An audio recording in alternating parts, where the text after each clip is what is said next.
Il est facile de parler de nos idées de business dans le feu de l'action ou bien au cours d'une discussion passionnante. Mais ne serait-il pas évident de parler d'un business ou bien d'une idée de business à quelqu'un de plus expérimenté dans notre insouciance, dans le but d'obtenir des informations ou bien des conseils dans ce business-là? Mais aussi, pourquoi parler d'une idée de business et prendre le risque de se la faire voler? On a eu plusieurs histoires de plagiat comme ça. Alors, partagez ou bien cachez ces idées de business. Quel est votre choix?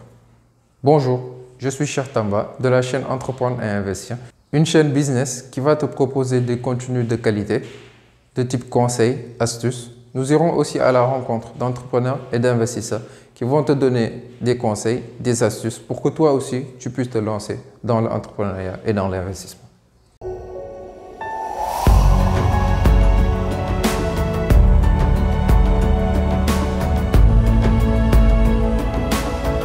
Lorsque nous avons une idée de business, nous avons très souvent l'habitude d'en parler tout autour de nous, histoire d'avoir des conseils ou bien même des avis pour au moins que l'on puisse commencer à s'implanter ou bien qu'on puisse démarrer le business. Mais néanmoins, ceci est très dangereux parce que non seulement par pure inconscience ou bien par pure solitude, vous demandez très souvent conseil à des personnes qui, voilà, peut-être ont les mêmes idées que vous ou bien elles veulent le développer, mais néanmoins, elles n'ont pas encore le moyen de le faire. Parce qu'avant tout, avant même de lancer un business, il faut savoir ou bien il faut connaître la réponse du marché par rapport à cette idée. Comment est-ce que le public va réagir par rapport à ce produit ou bien à ce service que je vais proposer? Ça, c'est d'abord les primordiales. Ce sont même les bases du démarrage d'une activité quelconque. Voilà. Maintenant, il se trouve que vous êtes face à un dilemme. Dans ce cas, il faut prendre son temps, ne pas dévoiler entièrement le projet, c'est-à-dire donner quelques briques d'informations pour qu'au moins que vous puissiez avoir le maximum de retours positifs. Parce que c'est très important. Avant même de vendre, il faut savoir ce que l'on vend et comment à qui est-ce qu'on va le vendre. Bon, ça c'est autre chose. Mais néanmoins, prenez le temps de donner juste quelques briques d'informations. Ne pas bazarder votre projet parce que sinon ça ne sert à rien. Cacher ses idées de business.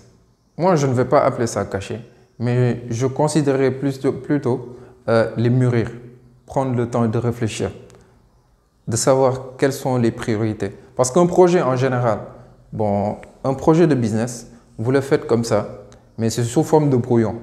Il faut prendre le temps de l'épurer, de le filtrer et de savoir quelles sont les informations ou bien quelles sont les parties stratégiques. Il faut prendre le temps d'épurer vos projets. Parce que vous ne pouvez pas, par exemple, proposer à n'importe qui un projet sans pour autant l'avoir travaillé. Donc, il faut prendre le temps, du temps. C'est-à-dire développer le projet, le mûrir, proposer à certaines personnes qui sont qualifiées. Je dis bien qualifiées. Ce sont des personnes qui sont dans le business ou bien qui sont déjà passées par cette expérience-là.